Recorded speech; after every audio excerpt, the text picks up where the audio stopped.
नमस्कार। चलिए आज फणीश्वर नाथ रेणु की एक ऐसी कहानी की दुनिया में चलते हैं जो एक छोटे से गांव की बड़ी बड़ी उम्मीदों को रोशन करती है। पंचलाइट। ये बस एक लैंप की कहानी नहीं है, बल्कि ये कहानी है सम्मान की, समाज के नियमों की और एक ऐसे हीरो की जिसके बारे में किसी ने सोचा तक नहीं था। कहानी में आगे बढ़ने से पहले इसके लेखक फणीश्वर नाथ रेणु को याद करना तो बनता है। रेणु जी की कलम में ना एक जादू था। वो अपनी कहानियों में ग्रामीण भारत के मिट्टी की खुशबू और वहां के लोगों के दिलों की धड़कन को पन्नों पर उतार देते थे, और पंचलाइट उनकी इसी कला का एक बेहतरीन नमूना है। तो चलिए हम भी चलते हैं उस गांव में जहां छोटी छोटी चीजों के मायने बहुत बड़े होते हैं। एक ऐसी दुनिया जहां एक मामूली सा लैंप भी पूरे के पूरे समुदाय की इज्जत का सवाल बन सकता है। तो कहानी की शुरुआत होती है जश्न के माहौल से। गांव में एक महतो टोली है, मतलब एक ही समाज के लोगों का समूह। और आज उनकी खुशी का ठिकाना नहीं है। क्यों? क्योंकि उन्होंने एक नया खजाना जो हासिल किया है। और ये खजाना है पंचलाइट, यानी पेट्रोमैक्स लैंप।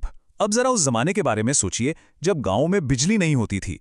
तब ये सिर्फ रोशनी देने वाली चीज नहीं थी, ये तो आधुनिकता, अमीरी और सबसे बढ़कर इज्जत का सिंबल था।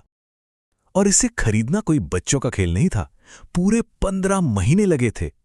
महतो टोली के पंचों ने जुर्माने से मिले एक एक पैसे को जोड़ा और फिर रामनवमी के मेले में जाकर अपने इस सपने को सच किया।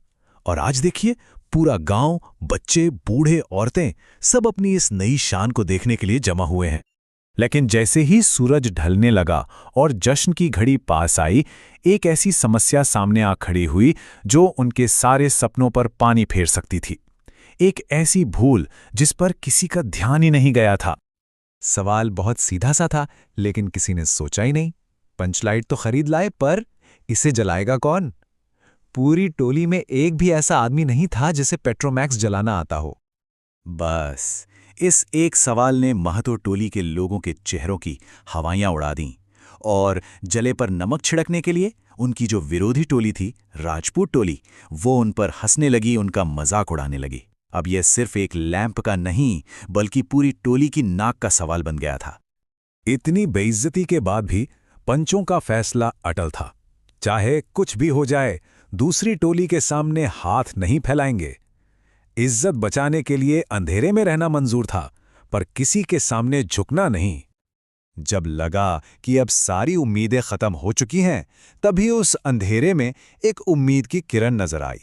एक ऐसा राज जो एक ऐसे इंसान से जुड़ा था जिसे गांव ने खुद ही अपनी बिरादरी से निकाल दिया था।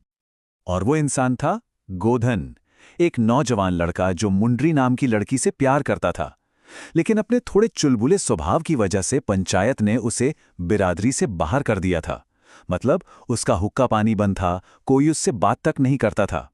और देखिए किस्मत का खेल, पूरी टोली में वही अकेला शख्स था जिसे पंचलाइट जलाना आता था। अब पंचायत के सामने बहुत बड़ा धर्म संकट था। और ये राज कानों कान फैलना शुरू हुआ।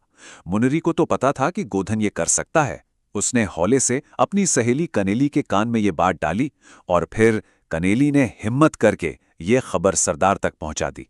अचानक टोली के सामने एक मुश्किल रास्ता खुल गया था। अब कहानी एक ऐसे मोड़ पर आ गई थी जहां एक तरफ थे गांव के बनाए हुए नियम और दूसरी तरफ थी पूरे टोले की इज्जत। क्या महतो टोली अपनी ही बनाई परंपराओं को तोड़कर एक ठुकराए हुए लड़के से मदद मांगेगी, सिर्फ अपनी लाज बचाने के लिए? पंचों के बीच लंबी बहस चली।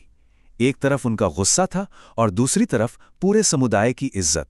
आखिरकार इज्जत का पड़ला भारी रहा। फैसला हुआ, ठीक है, गोधन को बुलाया जाए। लेकिन कहानी में ट्विस्ट अभी बाकी था। जैसे ही गोधन पंचलाइट के पास पहुंचा, एक और मुसीबत सामने आ खड़ी हुई। उसे जलाने के लिए स्पिरिट चाहिए थी, पर स्पिरिट तो किसी के पास थी ही नहीं।